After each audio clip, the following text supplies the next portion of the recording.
Assalamualaikum warahmatullahi wabarakatuh.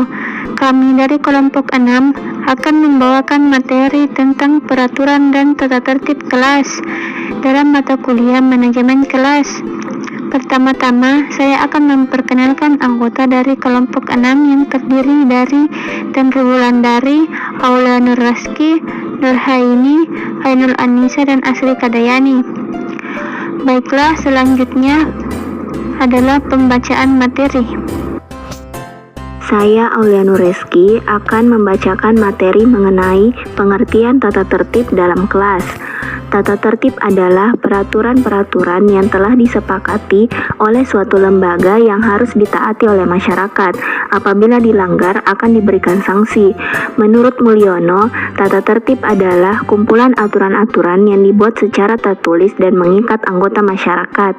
Aturan-aturan ketertiban dalam keteraturan terhadap tata tertib sekolah meliputi kewajiban, keharusan, dan larangan-larangan. Menurut Wikipedia, ruang kelas adalah suatu ruangan dalam bangunan sekolah yang berfungsi sebagai tempat untuk kegiatan tatap muka dalam proses kegiatan belajar mengajar. Dari pengertian di atas, dapat disimpulkan bahwa tata tertib dalam kelas adalah kumpulan aturan-aturan yang dibuat secara tertulis dan mengikat anggota dalam kelas. Aturan-aturan ketertiban dalam keteraturan terhadap tata tertib kelas meliputi kewajiban, keharusan, dan larangan-larangan. Tata tertib juga memiliki sanksi bagi siapa saja yang melanggar dengan tujuan sebagai berikut. Pertama, agar tercipta keamanan dan ketentraman dalam kelas. Kedua, agar individu mengetahui tanggung jawab, hak, dan kewajibannya dalam kelas. Ketiga, agar individu mengetahui hal-hal yang diperbolehkan dan tidak boleh dilakukan dalam kelas. B. Merancang tata tertib dalam kelas. Banyak peraturan atau tata tertib yang dimungkinkan untuk dibuat dalam kelas. Namun ketika menyajikan peraturan atau tata tertib dalam kelas, diskusikanlah tata tertib yang telah dirancang dengan siswa. Keterlibatan siswa dalam pembuatan peraturan atau tata tertib dalam kelas akan sangat berguna bagi para siswa. Banyak peraturan atau tata tertib kelas yang mungkin ditawarkan untuk ditetapkan sebagai peraturan atau tata tertib dalam kelas. Sebagai contoh yaitu 1. Menyalami guru di depan pintu kelas pada jam pelajaran pertama dan terakhir. Peraturan ini bertujuan untuk membangun etika siswa dan sebagai upaya untuk menciptakan hubungan yang baik antara siswa dan guru. Kedua, mengangkat perangkat kelas atau ketua, bendahara, dan sekretaris. Pengangkatan perangkat kelas ini bertujuan sebagai koordinator dalam kelas. Ketiga, menggunakan bahasa yang sopan baik itu terhadap guru maupun siswa. Peraturan ini untuk melatih dan membiasakan siswa untuk menggunakan bahasa yang baik dan sopan saat berbicara kepada siapapun. Keempat, dilarang membawa handphone ke dalam kelas. Peraturan ini bertujuan untuk mencegah pemecahan konsentrasi siswa pada saat belajar. Kelima, membuat daftar piket keberhasilan kelas. Peraturan ini bertujuan untuk membuat siswa bertanggung jawab, merawat dan membersihkan atas fasilitas yang dipakainya. Keenam, berdoa pada awal jam pelajaran dan di akhir jam pelajaran. Peraturan ini untuk menumbuhkan religius siswa agar selalu berserah kepada Tuhan Yang Maha. Ketujuh, menyanyikan lagu wajib atau lagu nasional di akhir jam pelajaran. Peraturan ini untuk menumbuhkan rasa nasionalisme dan cinta tanah air pada siswa.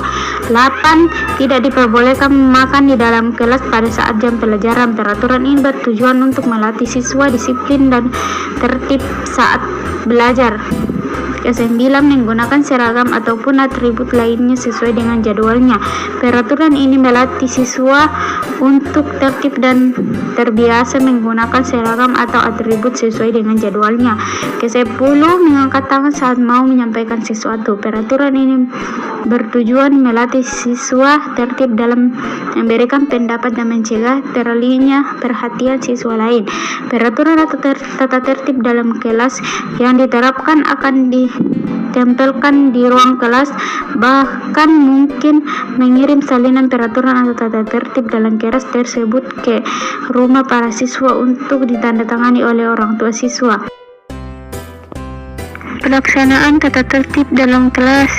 Pelaksanaan tata tertib dalam kelas merupakan implikasi atau penerapan tata tertib dalam kelas yang telah dirancang dan disahkan secara bersama antara guru, wali kelas, dan siswa dalam kelas yang dibimbingnya. Pelaksanaan tata tertib dalam kelas hendaknya mencakup semua anggota dalam kelas tersebut.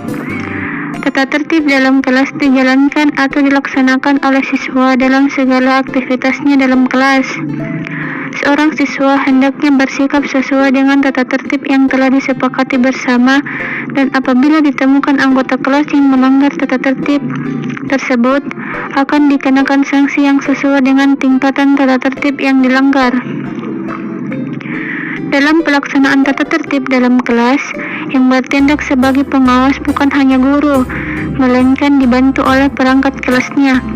Perangkat kelas akan bertindak sebagai penegak tata tertib dalam kelas saat guru atau wali kelas tidak berada dalam kelas tersebut. Perangkat kelas yang terdiri dari ketua, sekretaris, dan bendahara berhak mengingatkan semua anggota dalam kelas tersebut akan hak dan kewajibannya. Dalam pelaksanaan tata tertib dalam kelas, wali kelas hendaknya selalu mengingatkan semua anggota kelas akan tata tertib dalam kelas tersebut dan selalu melakukan proses penilaian melalui pengamatan akan tingkah laku setiap anggota kelas. Penilaian tersebut ditujukan juga sebagai bahan pertimbangan untuk memperbaiki atau tidaknya sebuah tata tertib dalam kelas itu. Selain itu juga bermanfaat untuk mengukur keefektifan tata tertib kelas itu dalam menciptakan suasana kelas yang efektif. Hukuman atau sanksi melanggar tata tertib kelas. Guru sebagai subjek yang mengoreksi terhadap tingkah laku yang dilakukan oleh siswa. Peran guru menurut Mulyasa 2011 sebagai berikut. A. Guru sebagai pendidik.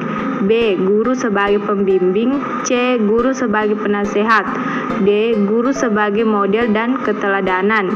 E. Guru sebagai evaluasi dan penilaian. Peran guru sangat diperlukan untuk menangani siswa yang melakukan penyimpangan.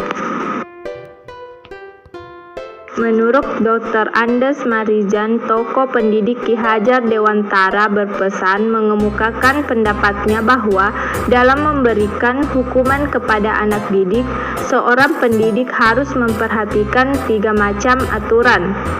1. Hukuman harus selaras dengan kesalahan. Misalnya, kesalahan memecah kaca, hukumannya mengganti kaca yang pecah itu. Tidak perlu ada tambahan tempeleng atau hujatan yang menyakitkan hati. 2. Hukuman harus adil. Adil harus berdasarkan atas rasa objektif, tidak memihak salah satu dan membuang perasaan subjektif. Misalnya, siswa yang lain membersihkan ruang kelas, tetapi ada siswa yang hanya duduk-duduk sambil bernyanyi-nyanyi, tak ikut bekerja. Maka hukumannya supaya ikut bekerja sesuai dengan teman-temannya dengan waktu yang ditambah sama dengan keterlambatannya tanpa memandang siswa mana yang melakukannya. 3. Hukuman harus lekas dijatuhkan. Hal ini bertujuan agar siswa segera paham atas kesalahannya. Pendidik pun harus jelas menunjukkan pelanggaran yang diperbuat siswa dengan harapan siswa segera tahu dan sadar untuk memperbaikinya. Hukuman terhadap siswa harus berlandaskan keseimbangan. Apabila masih belum bisa ditolerir, maka dikenakan hukuman skorsing, tidak boleh mengikuti kegiatan sekolah. Sedangkan hukuman di strata puncaknya, jika memang sekolah tidak mampu membina lagi, maka siswa dikembalikan kepada orang tuanya. Solusi untuk mengatasi siswa yang melanggar tata tertib di dalam kelas maupun di luar kelas. Di setiap kelas memiliki tata tertib yang wajib dipatuhi oleh para siswa. Untuk mengatasi siswa yang melanggar tata tertib di dalam kelas, harus membuat mereka disiplin baik selama masih di dalam kelas maupun di luar kelas dengan cara yang pertama, menumbuhkan kesadaran pada diri siswa. Sebelum menjatuhkan hukuman kepada siswa yang melanggar tata tertib, sebaiknya siswa yang telah melanggar tersebut diberikan kesadaran dan pengarahan yang bisa membuatnya sadar akan pentingnya mematuhi tata tertib di dalam kelas yang telah dibuat. 2. Memberikan bimbingan dan layanan konseling. Setelah berperan menjadi guru kelas, juga berperan menjadi guru BK yang memberikan bimbingan dan konseling untuk semua murid yang nakal, bermasalah, dan sering melanggar peraturan. Siswa yang melanggar tata tertib diberikan pengarahan agar bisa menjadi siswa yang baik dan taat peraturan. Yang ketiga, sanksi untuk siswa yang melanggar tata tertib. Siswa yang terus saja melanggar tata tertib dan sudah tidak bisa diingatkan dan ditegurkan harus diberikan sanksi yang sesuai agar mereka bisa patuh dan taat peraturan. 4. Selalu melakukan pengawasan pada siswa. Agar siswa menaati tata tertib di dalam kelas, guru harus terus mengawasi para siswa setiap hari.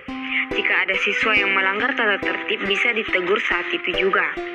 5. Memberikan apresiasi dan penghargaan untuk siswa yang selalu mematuhi tata tertib sekolah. Siswa yang namanya tidak ada dalam daftar siswa yang melanggar tata tertib boleh diberikan apresiasi untuk menghargai mereka yang mau dan sadar untuk mengikuti tata tertib di dalam kelas. Penghargaan bisa diberikan berupa hadiah, tambahan nilai, atau penghargaan dalam bentuk lainnya, seperti membuat para siswa merasa senang. Tindakan ini juga bisa memotivasi siswa lainnya agar mereka juga bisa menjadi tertib. Baiklah, itulah tadi pemaparan materi dari kelompok kami. Kurang lebihnya mohon dimaafkan. Wabillahi taufiq wal hidayah. Wassalamualaikum warahmatullahi wabarakatuh.